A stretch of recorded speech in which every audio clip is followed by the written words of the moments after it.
ڕائید جەلال با پشتگیری سەرۆک مامجەلال بە پلەی ئەفسەر لە ڕێزەکانی سوپای عێراق دادەمەزرێتن و پەیوەندیەکانی بەردەوام دەبێت لەگەڵ سەرۆک مامجەلال لە کاتی دروستبوونی شۆڕشی نوێ درێژە بە خەبات و کارە سیاسیەکانی دەدات لە ناو ڕێخستنەکانی ناوشار و پەیوەندی ڕاستەوخۆی دەبێت لەگەڵ سەرکردەکانی ئەو کات. بەمنی گوتی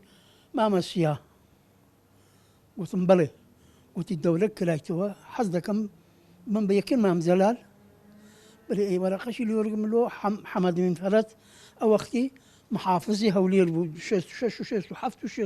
ئەو کاتی بوو وەڵا ئەمنیش گوتم بەسەر هەردوو چاوڵاتمە کون مامەجەلم گوتم مامە ئەوە ئامۆزامە گوتی یاخوا بە خێر بێ سەر ئەو دوو چاوە ئەمانە ئامۆزایتوە ئامۆزای منیشە بەم لەستە کەلیمەیە ئەرێ وەڵا گوتی ڕێزت هەیە بڵێ گوتم وەڵا ئەوە دەورە کرایتەوە گوتی ئارێ ئاگادارم دەورەشی نایب زابەت حەربی کرایتەوە بڵێ ئەی تەڵەبەی ئێمەیان دەوێ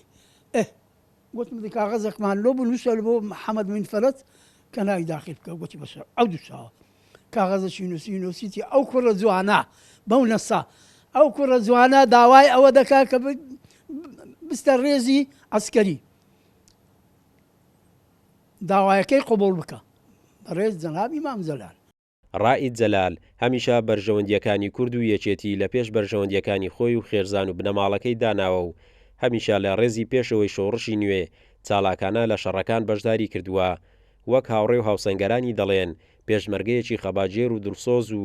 هاوڕێیەکی ڕۆژی تەنگانە بووە. لە نزیکەوە ڕای جەلال ناسی بە ڕای جەلال ئینسانێک بوو پڕاوپڕ بوو لە دڵسۆزی پڕاوپڕ بوو لە وەفا سفتێک لە ڕای جەلالدا هەبوو لە کەم سەرکردەی کووردا من بینیومە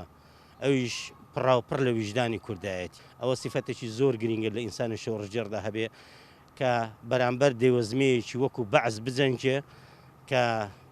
چوارەم یان پێنجەم سوپای دنیای هەبوو بە چەکێکی سادا بەڵام بە بیر و باوەڕێکی پۆڵاین هەڵبەتە دیارە ڕای جەلال یەک لەو سەرکردانە بووە کە توانوێتی ڕابرایەتی دەیان کار و چالاکی بکە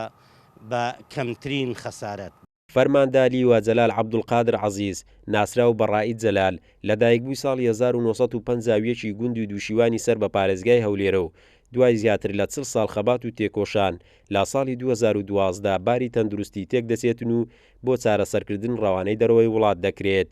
لە ڕۆژی سیوێکی تەمووزی 2020 ڕائید جەلال پێشمەرگە و سەرکردە و تێکۆشەر ماڵئاوایی کرد. قارەمانزەوەر کورسات نیوز هەولێر.